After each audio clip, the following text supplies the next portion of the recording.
അവൻ ആരാണ്? ജീവനുള്ളവനോ അല്ലെങ്കിൽ മറ്റൊന്നോ? വനിത തൻ്റെ സുഹൃത്തും ഒരു പോലീസുകാരനും ചേർന്ന് അന്വേഷിക്കാൻ തുടങ്ങുന്നു. CC ക്യാമറ പരിശോധിക്കുമ്പോൾ കാർ ആശുപത്രിയിലേക്ക് പോയ ദൃശ്യങ്ങൾ കാണുന്നു. പക്ഷേ യാത്രക്കാരൻ കാണുന്നില്ല. ഒരു പഴയ സംഭവവുമായി ബന്ധമുള്ള സൂചനകൾ പുറത്തു വരുന്നു. വർഷങ്ങൾക്ക് മുമ്പ് അതേ വഴിയിൽ ഒരപകടം. അന്ന് മരിച്ച ഒരാളുടെ കഥ. അവൻ പ്രതികാരം ചെയ്യാൻ തിരികെ വന്നോ, അല്ലെങ്കിൽ സഹായം തേടാനോ? കഥയുടെ ക്ലൈമാക്സ് വരുമ്പോൾ വനിതയുടെ ഭയത്തിൻ്റെ പിന്നിലെ യഥാർത്ഥ സത്യം വെളിവാകും. അവൻ ആരാണെന്ന്, എന്തിനാണ് പ്രത്യക്ഷപ്പെട്ടതെന്ന് വായനക്കാരൻ ഒന്നും പ്രതീക്ഷിക്കാത്ത രീതിയിൽ കണ്ടെത്തുന്നു. ഇവിടെ ഞാൻ പറയുന്നില്ല, കാരണം അത് തന്നെയാണ് ഈ പുസ്തകത്തിൻ്റെ സാരം.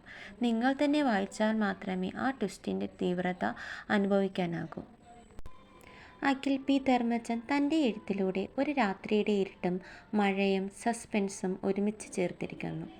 കഥയുടെ സ്പേസിങ്ങും നല്ലതാണ്, വായനക്കാരനെ പിടിച്ചിരുത്തുന്നു. ചില സ്ഥലങ്ങളിൽ ഭയത്തിൻ്റെ അന്തരീക്ഷം വളരെ യാഥാർത്ഥ്യമായി തോന്നും. ഇതൊരു സസ്പെൻസ് മിസ്റ്ററി ത്രില്ലർ നോവലാണ്.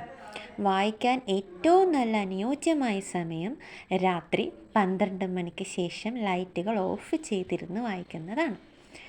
ഇതിന് നമുക്ക് ഒരു 5/4 റേറ്റിംഗ് കൊടുക്കാം.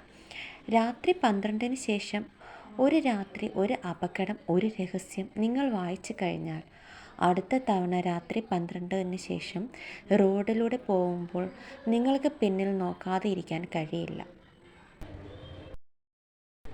ത്രില്ലർ കഥകൾ ഇഷ്ടപ്പെടുന്നവർക്ക് രാത്രി 12-ന് ശേഷം ഒരിക്കലും നഷ്ടപ്പെടുത്താൻ പാടില്ലാത്ത ഒരു അനുഭവമാണ്. സസ്പെൻസ്, ഗിൽറ്റി, മിസ്റ്ററി എല്ലാം ഒരുമിച്ച് മിക്സ് ചെയ്ത ഒരു എൻഗേജിങ് ഷോർട്ട് റീഡ്.